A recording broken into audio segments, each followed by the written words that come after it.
Comenzó no con un roce, sino con un silencio, una quietud específica que se instalaba en mi taller, siempre que él estaba allí, de pie en la puerta, su presencia, un sutil cambio en la gravedad de la habitación.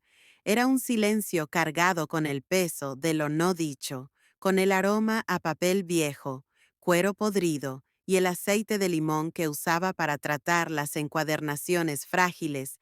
Era un silencio completamente diferente del silencio vacío que a menudo llenaba el resto de la casa. Mi esposo David, un hombre de planos y pruebas de estrés, nunca entró en esta habitación. Para él, era un sótano lleno de reliquias mohosas y aficiones arcanas, una excentricidad benigna que toleraba pero nunca intentó comprender. Pero para su padre, Elias, mi taller era un santuario, y en el silencio cargado de su observación, mientras mis manos trabajaban con precisión quirúrgica para reparar el lomo fracturado de un manuscrito del siglo XVII, los primeros hilos traicioneros de nuestra historia comenzaron a tejerse. Mi vida antes de Elías era un estudio de orden meticuloso y silencioso. Yo era Alice, entonces de 38 años conservadora de libros y documentos antiguos, una profesión con la que me topé y para la que descubrí una aptitud natural, una vocación que se adaptaba a mi temperamento. Pasaba mis días en la quietud de mi taller en el sótano, un espacio que yo misma había diseñado dentro de los extensos cimientos de nuestra histórica casa de ladrillo, en un frondoso y decrépito barrio de Cincinnati, donde libré una paciente guerra contra la entropía, remendé desgarros con papel tisú japonés fino, cosí firmas con hilo de lino crudo y devolví la vida a las frágiles cosas olvidadas que llevaban las historias de siglos. Era un trabajo paciente y solitario, una comunión con fantasmas. David, mi esposo desde hacía 12 años, era ingeniero civil. Construía puentes y pasos elevados, estructuras tangibles de hormigón y acero diseñado para resistir inundaciones y terremotos. Era un buen hombre, un hombre fundamentalmente decente, cuyo amor era tan sólido y confiable como la infraestructura que diseñó. Veía el mundo como una serie de problemas que debían resolverse con lógica física y financiación adecuada. Me amaba. Yo creía en una forma estructuralmente fiable. Mantuvo a nuestra familia con una silenciosa dedicación implacable. Nos protegió, pero nuestras conversaciones hacía tiempo que habían quedado vacías de todo, salvo la logística. Nuestra vida juntos era una casa bien cuidada con cimientos sólidos, pero las habitaciones se habían vuelto silenciosas, el aire enrarecido. Hablábamos de hipotecas, distritos escolares y cuidado del césped. El lenguaje de los sueños, de los miedos del alma que había sido abandonada hacía años. Nuestros dos hijos, Leo, de 10 años, y Ben, de 8, eran la vibrante savia caótica que latía por los silenciosos pasillos de la casa. Eran el centro de nuestro proyecto compartido, lo único que aún se sentía incuestionablemente real, la una parte de nuestra estructura que aún estaba creciendo. Luego, ese August Elias llegó. Su esposa Eleanor había fallecido tras una larga y lenta batalla contra el cáncer, y David, en una muestra característica de deber filial, insistió en que su padre se mudara con nosotros. No puede estar solo en esa gran casa de Chicago. David había dicho, su voz estaba impregnada de una seguridad indiscutible. Es nuestra responsabilidad. Necesita familia. Acepté, por supuesto. Era lo correcto. Elías llegó no con maletas, sino con docenas y docenas de cajas, meticulosamente etiquetadas y empacadas, llenas de la biblioteca que había sido la obra de su vida. Era profesor jubilado de literatura clásica de la Universidad de Chicago, un hombre cuya mente era un extenso magnífico archivo de mitos, épicas y tragedias, mientras sus libros eran desempaquetados y colocados en los estantes, en la gran habitación que habíamos designado como su estudio. Su aroma llenaba nuestro ordenado hogar. Eso era una fragancia de historia y fervor intelectual de papel viejo y pegamento de encuadernación, y se sentía a la vez intrusivo y embriagador. Era el aroma de un mundo que había olvidado que existía. Tenía 70 años, pero su edad era un hecho superficial. Se comportaba con la serena intensidad de un erudito.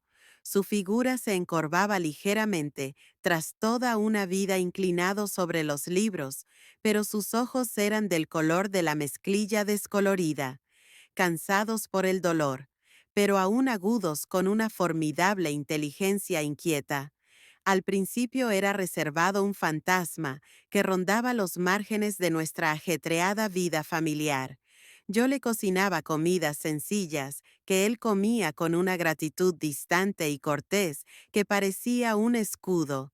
David intentaba conectar con él normalmente durante la cena hablando de la actualidad o de las perspectivas de los Bengals para la temporada, pero sus mentes operaban en frecuencias diferentes. Era como ver a un hombre intentando ingeniería estructural a un poeta. David veía el mundo tal como era. Elias lo veía a través de un prisma de historias y símbolos. La brecha entre padre e hijo era de respeto y deber, pero también de una profunda e insalvable distancia intelectual. El cambio, el principio del fin. Ocurrió una húmeda tarde de martes a finales de verano. Los chicos estaban en casa de un amigo David. Estaba en una reunión de obra al otro lado de la ciudad. La casa estaba en silencio.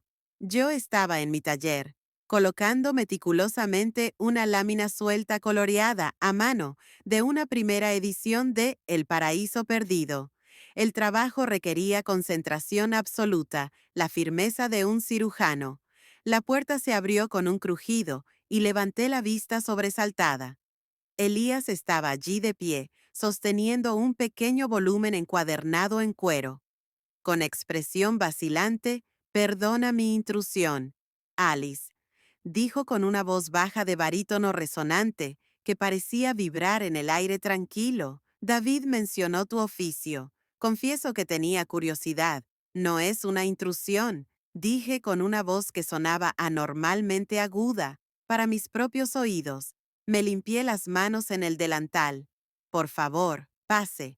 Entró en la habitación, sus ojos escudriñando, no con la confusión cortés de la mayoría de los visitantes, sino con un genuino interés académico. Observó a los prensa en la esquina, las hileras de herramientas especializadas, las hojas de papel jaspeado, el tenue aroma ácido del vinagre que usaba para limpiar. Él no vio un pasatiempo, sino una disciplina. Comprendió que era un laboratorio. Dejó el libro que sostenía en mi banco de trabajo. Era una edición temprana y maltratada de las Metamorfosis de Ovidio. Su cubierta de piel de becerro se agrietó y el lomo casi se desprendió. Una víctima de una larga vida y muchas mudanzas. Dijo que era un querido amigo. Me pregunté si se podría hacer algo para darle un poco más de tiempo. Durante la siguiente hora, no solo hablamos de la reparación del libro, sino de su contenido. Le expliqué el proceso de reencuadernación, de reforzar las bisagras con papel coso japonés. Él, a su vez, habló de la transformación de dioses inmortales, consumidos por pasiones que los llevaron a la ruina o al renacimiento. Él vio el mito de Ícaro no como una simple advertencia contra la arrogancia, sino como una gloriosa y trágica oda a la belleza de la ambición, de atreverse a volar cerca del sol, aunque eso significara caer inevitablemente. Estaba hipnotizado. Escucharlo era como adentrarse en un mundo de inmensa, peligrosa belleza. Su mente era un vasto y fascinante paisaje, y él, sin darse cuenta, me invitó a entrar. Esto se convirtió en nuestro ritual, nuestro currículo secreto. Mientras David trabajaba en la construcción del mundo moderno, y los niños estaban en la escuela aprendiendo sus reglas. Elías y yo nos retirábamos al tranquilo mundo subterráneo del pasado. Él me traía tesoros dañados de su biblioteca, cada uno con su propia historia, su propia dolencia, y mientras trabajaba, mis manos se movían con un propósito que no había sentido en años. Él me leía los sonetos de Petrarca, las tragedias de Sófocles, los oscuros versos románticos de Keats. Su voz llenaba el silencioso sótano, y las historias que leía, historias de amor devorador, del destino, de transgresión, de belleza encontrada en la ruina. Empecé a sentirme menos como literatura antigua y más como un lenguaje secreto. Estábamos desarrollando un guión para un drama que lentamente, aterradoramente, comenzaba a desarrollarse. La intimidad intelectual era algo potente, insidioso, era un encuentro de mentes que se sentía, puro, casi noble y por lo tanto seguro, pero bajo ella otra corriente cobraba fuerza, una conciencia física que zumbaba justo bajo la superficie de nuestras conversaciones. Me volví exquisitamente consciente de su presencia, la forma en que su mirada se detenía en mis manos mientras se movían sobre una página frágil, el tenue y agradable aroma de su colonia, una reconfortante mezcla de sándalo y papel viejo, la forma en que se inclinaba ligeramente cuando hablaba como si mis palabras fueran un tesoro que no quería perder. Empecé a vestirme con más cuidado, aunque sabía que solo estaría en el sótano. Me ponía un poco de maquillaje, un toque de perfume. Pequeños tocadores que había abandonado hacía tiempo, me pavoneaba la comprensión. Fue a la vez emocionante y vergonzosa una tarde lluviosa de octubre, el mundo exterior. Una acuarela gris y llorosa estaba leyendo un pasaje de Ana Karenina, la parte donde Vronsky ve a Ana por primera vez en la estación de tren. El aire del taller estaba cargado de olor a humedad, tierra y la tensión latente de la prosa de Tolstoy, toda la vivacidad de su rostro y figura que en el mundo había estado oculta por su animación, ahora se revelaba. Leyó su voz, se redujo a un susurro. Levantó la vista de la página. Sus ojos azul mezclilla se encontraron con los míos por encima del libro. La ve por primera vez, no como esposa, ni como miembro de la sociedad, sino como un ser singular y luminoso. Y en ese instante, todo cambió irrevocablemente. No necesitó decir más. El silencio que siguió dejó de ser silencioso. Era un grito, estaba lleno de la verdad de que yo también. Me sentí vista como no me había visto en años. Sentí que las firmes y cuidadosas encuadernaciones de mi propia vida se deshacían. Cerró el libro y lo dejó a un lado en un lugar limpio del banco de trabajo. Se levantó y se acercó a mi taburete. No me tocó, simplemente bajó la mirada hacia la delicada página a medio reparar en la que estaba trabajando. Una página de un libro de ilustraciones botánicas. Tienes tanta reverencia por las cosas rotas, Alice, dijo en voz baja. Su voz apenas perturbaba el aire. Las tratas con tanta ternura. Ves la belleza en lo que se desvanece. Extendió la mano, no hacia mí, cuerpo excepto mi mano, que descansaba sobre el banco de trabajo. Mis dedos manchados con un leve rastro de tinta, la pasó sobre sus dedos, secos y fríos por las páginas del libro, recorriendo las pequeñas cicatrices descoloridas en mi palma, de viejos cortes y herramientas errantes. Su tacto no era el abrazo apasionado de un amante, sino algo mucho más peligroso, un toque de profunda comprensión íntima, un toque que reconocía mis propios daños ocultos. Sé que esto es una locura. Susurró su mirada sosteniendo la mía, un universo de historias trágicas reflejadas en sus ojos, una tragedia en ciernes, una misión inútil, pero no puedo sentirlo. Mi corazón era un tambor frenético contra mis costillas, un pájaro salvaje atrapado en una jaula que yo mismo había creado. Sabía que debía apartar la mano, debería levantarme y refugiarme en la seguridad de mi ordenada vida monocromática, pero estaba anclada en el lugar, atrapada por una fuerza de gravedad. Ya no tenía la fuerza ni la voluntad resistir.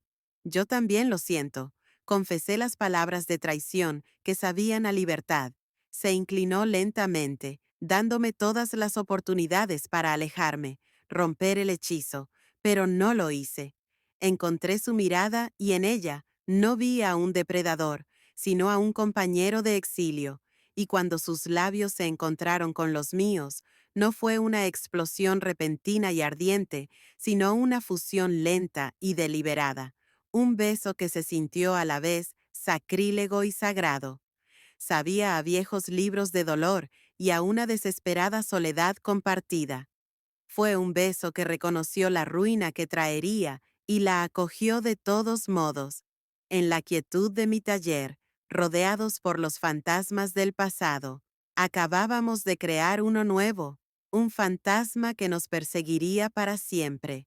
Nuestra aventura después de ese primer beso adquirió las cualidades de un sueño febril. Era un mundo secreto construido en los márgenes de nuestra vida real, un peligroso y emocionante rincón de existencia, que hacía que todo lo demás se sintiera descolorido y gris. Nosotros éramos meticulosamente cuidadosos. Nuestra cautela se agudizó por lo que estaba en juego. Nos robaron nuestros momentos. Una caricia persistente en el pasillo, cuando creíamos que nadie nos veía. Un largo significado. Una mirada cargada de intimidad a través de la mesa, que se sintió tan íntima como una caricia. Una conversación susurrada en su estudio después de que David y los niños se acostaran. El taller se convirtió en nuestro santuario principal. Era nuestra isla, un lugar por debajo de las corrientes principales de la casa, donde las reglas del mundo superior parecían no aplicarse. Allí, rodeados por el silencio de los libros que esperaban, nuestra transgresión se sintió elevada, transformada por los paralelismos literarios que Elías tan hábilmente dibujaba. No éramos solo una esposa infiel y su suegro, éramos Eloísa y Abelardo, Paolo y Francesca, figuras trágicas atrapadas en una pasión tan grande que desafiaba el juicio mortal. Era una narrativa peligrosa y seductora, una hermosa mentira que nos dijimos, y me aferré a ella porque la alternativa vernos como lo que éramos era demasiado feo, demasiado mundano, demasiado insoportable para afrontar el aspecto físico de nuestra aventura. Era intenso, ciertamente cargado con la emoción de lo prohibido y la desesperación del tiempo robado, pero fue la intimidad intelectual y emocional lo que realmente me perjudicó. Elías vio la parte de mí que David hacía tiempo que había dejado de buscar. Tomó prestada mi vieja tesis de la universidad, la leyó con gran atención y la discutió conmigo durante horas, debatiendo mis puntos, elogiando mis ideas. Me hizo sentir brillante de nuevo, me hizo sentir presente. Me dejaba poemas escondidos en libros que sabía que estaba escribiendo, versos de Donner o Rilke que hablaban de almas que se mezclaban. Era un cortejo de la mente, una seducción del espíritu, y yo estaba completamente perdida. Sin embargo, la culpa era un ácido corrosivo constante, un veneno de acción lenta cada vez en que mis mi hijo venas. Leo, que tenía la mirada firme de mi padre, me daba un abrazo de buenas noches, o cada vez que Ben, mi hijo menor, más sensible, me contaba su día en la escuela, con inocente entusiasmo, sentí una nueva punzada de autodesprecio. La traición más profunda fue contra ellos, esos chicos inocentes que adoraban a su padre y a su abuelo, que vivían en un mundo que yo envenenaba sistemáticamente con mi secreto, y David, mi firme y confiable esposo. Su previsibilidad, que antes me parecía tan asfixiante, ahora parecía una virtud que profanaba con cada roce secreto, cada palabra susurrada. Lo veía ayudar a Leo con sus deberes de matemáticas. Su rostro, una máscara de paciente concentración, y una oleada de náuseas me invadía. Era un buen hombre, un hombre que construía cosas para que duraran, y yo estaba creando una falla, justo debajo de los cimientos de su vida. Las mentiras se convirtieron en parte de mi día a día, tan intrincadamente entretejidas en mis rutinas, que a veces perdía la noción de lo que era cierto. Una visita tardía a la tienda de materiales de arte, una repentina necesidad de organizar el sótano que duraba horas, un dolor de cabeza que me obligaba a acostarme temprano, solo para escabullirme al taller más tarde. Cada mentira era una pequeña piedra colocada en el camino hacia nuestra destrucción final, y el camino se hacía más claro cada día. Elías, por su parte, parecía luchar con sus propios demonios, pero los procesaba a través del filtro de su mente académica. El amor siempre ha sido una fuerza disruptiva. Alice me dijo una noche mientras estábamos sentados en el taller, el aire cargado con el aroma a cuero viejo y nuestra reciente intimidad. No sigue las leyes de la lógica ni del deber.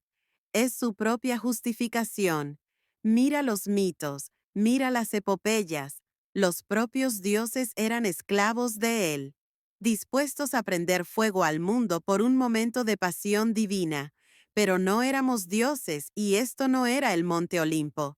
Esto era Cincinnati, Ohio, y las consecuencias de nuestras acciones serían dolorosamente, brutalmente humanas.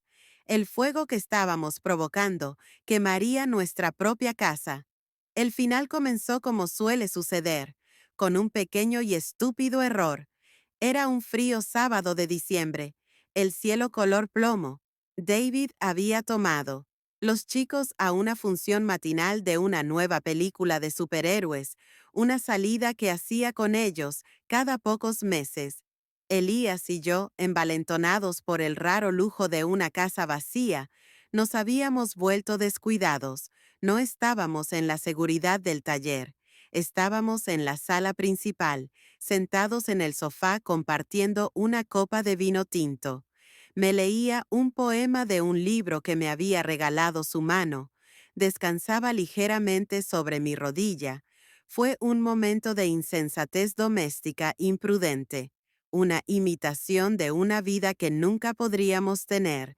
No oímos el coche de David en la entrada por el sonido del viento. No oímos la llave en la cerradura. Resultó que la película estaba casi agotada, así que habían vuelto temprano a casa.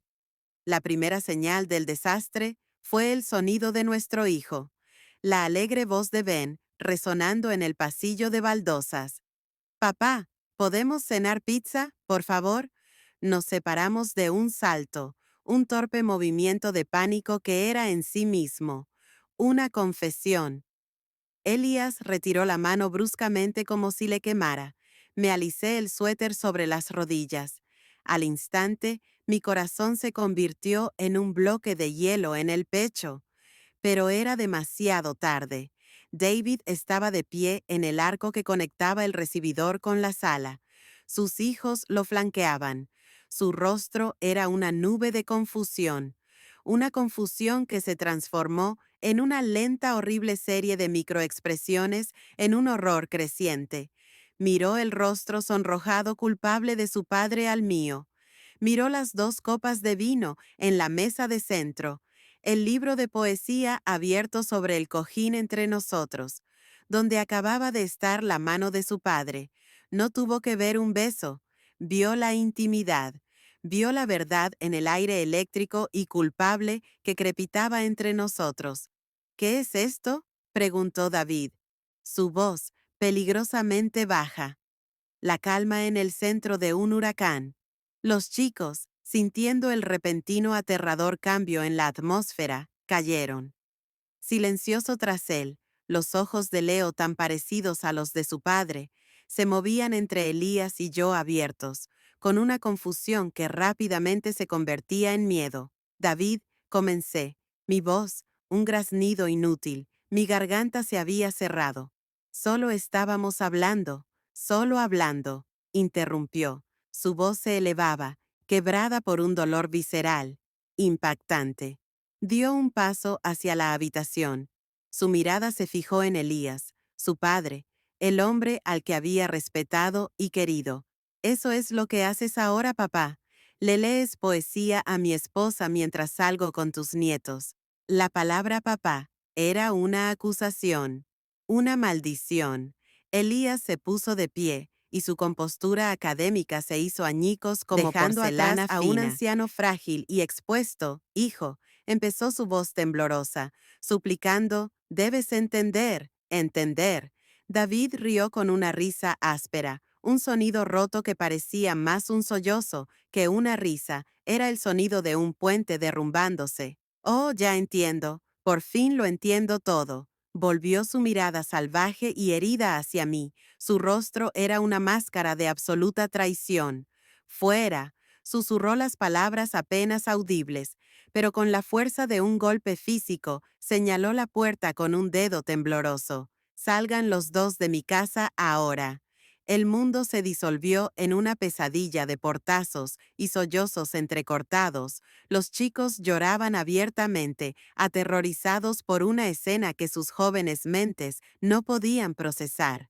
Recuerdo haber cogido mi bolso, mis llaves y un abrigo del armario, en una torpe neblina autónoma.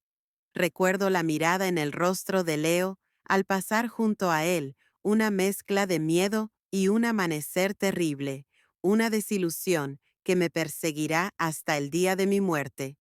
Ese fue el momento en que dejé de ser su madre y me convertí en algo monstruoso. Elías pareció envejecer una década en 10 minutos. Se arregló torpemente el abrigo. Le temblaban tanto las manos que no podía subir la cremallera. Salimos a trompicones por la puerta principal al gélido aire invernal, exiliados de nuestras propias vidas. La cálida luz dorada del hogar que habíamos destrozado se extendía sobre el césped helado que habíamos dejado atrás. Condujimos en un silencio sofocante y denso hasta un monótono motel anónimo junto a la carretera, el típico lugar con pintura descascarada y muebles atornillados. La habitación olía a cigarrillos rancios y desinfectante. La realidad de lo que habíamos hecho, despojada de sus adornos literarios románticos, era descarnada y horrible. Aquí no había poesía, solo la sórdida verdad. Habíamos destrozado una familia. Habíamos roto los corazones de dos niños inocentes. Habíamos destruido a un buen hombre. ¿Qué hemos hecho, Elías? Susurré en la oscuridad de la habitación del motel. El letrero de neón parpadeante de afuera proyectaba espeluznantes pulsos rojos en la pared. No tenía respuesta de los mitos, ningún verso reconfortante para enmarcar nuestra caída. Simplemente se acostó en el colchón rígido de la otra cama, un anciano destrozado, y susurró. No sé los días que siguieron. Fueron un borrón de abogados y dolorosas llamadas telefónicas forzadas. David solicitó el divorcio de inmediato, eficientemente, como si estuviera gestionando un proyecto de demolición. Me permitieron visitas supervisadas con mis hijos, horas estériles y desgarradoras en la oficina de un mediador, donde apenas me miraban sus rostros cerrados y cautelosos. Vi la acusación en sus ojos, la vergüenza. Me había convertido en un monstruo, en su historia, el villano que había alejado a su abuelo, y le había roto el corazón a su padre. La relación con Elías, una vez un santuario de mi mente, rápidamente se convirtió en una prisión claustrofóbica para dos. La culpa era una tercera persona en nuestro pequeño apartamento alquilado, una presencia constante y sofocante en nuestra mesa. Cada conversación estaba ensombrecida por nuestro crimen compartido, las cosas que nos habían unido, los libros, las historias, el mundo intelectual compartido. Ahora parecía una burla cruel. Habíamos pasado horas analizando las grandes tragedias, y luego Con arrogancia y estupidez, nos habíamos convertido en una tragedia barata, patética. Empezamos a resentirnos. Nuestra culpa compartida se convertía en culpa. A mis ojos ya no era un héroe romántico, trágico, sino un anciano egoísta, que había usado su intelecto y mi soledad para justificar una traición imperdonable, un hombre que me había ayudado a detonar mi vida.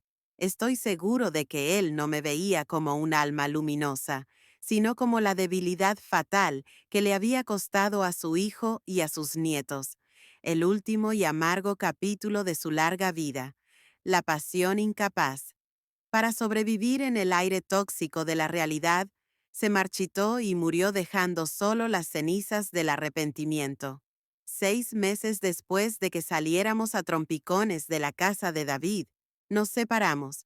Fue un final tranquilo y patético para un gran trágico romance. No hubo lágrimas, ni declaraciones finales de amor ni de odio, solo un reconocimiento compartido y cansado de que lo habíamos destruido todo, por un sentimiento que no pudo soportar las consecuencias. Habíamos construido una fantasía sobre una base de mentiras y se derrumbó, enterrándonos a ambos en los escombros. Estoy solo ahora. Han pasado 5 años. Vivo en un pequeño apartamento en una ciudad diferente, a 2 estados de distancia. Tengo un nuevo taller más pequeño y menos grande que el anterior, donde todavía reparo libros rotos. El trabajo es un consuelo, es una penitencia. Paso mis días intentando reconstruir cosas que se han destrozado, un constante y doloroso recordatorio de las cosas en mi propia vida Nunca se que pueden pueden arreglar. Veo a mis hijos 2 veces al día. Mes. Ahora son adolescentes navegando por las difíciles aguas de la adolescencia con una herida que les infligí. Son educados conmigo, pero distantes. El amor incondicional y fácil de su infancia se ha ido reemplazado por una reserva cautelosa y herida que se siente como un cristal grueso y rompible entre nosotros. Sé que tal vez nunca me perdonen del todo, y he aprendido a vivir con eso. David se volvió a casar hace unos años. Una vez vi una foto de ellos en línea. Ella se ve como una mujer amable y estable. Espero con una sinceridad que me duele en el fondo del pecho que esté feliz. Se lo merece. Nunca volví a hablar con Elías después de dejar nuestro apartamento. Me enteré por un primo de que falleció hace 2 años, solo, en una residencia de ancianos. Sentí una punzada de algo, no amor ni arrepentimiento, sino una profunda tristeza por el colosal desperdicio sin sentido de todo. No hay una gran moraleja en mi historia, no hay una resolución clara, ni una redención satisfactoria. Solo existe la tranquilidad del trabajo diario, de vivir con las decisiones que has tomado. Estaba sola, era invisible, y busqué la vida, pasión y visibilidad de la manera más destructiva imaginable, en mi búsqueda imprudente de sentirme viva. Causé un dolor inconmensurable y destrocé las vidas de las personas que más amaba. Volé cerca del sol no con la gloriosa ambición de Ícaro, sino con la ceguera egoísta de una mujer que había olvidado que el sol también quema. Mi vida no es una tragedia de un texto clásico, es una silenciosa advertencia escrita con el lenguaje más sencillo. Y mi castigo no es una dramática caída ardiente del cielo, es este largo, solitario e interminable trabajo de intentar restaurar un yo que fue roto irrevocablemente por su propia mano.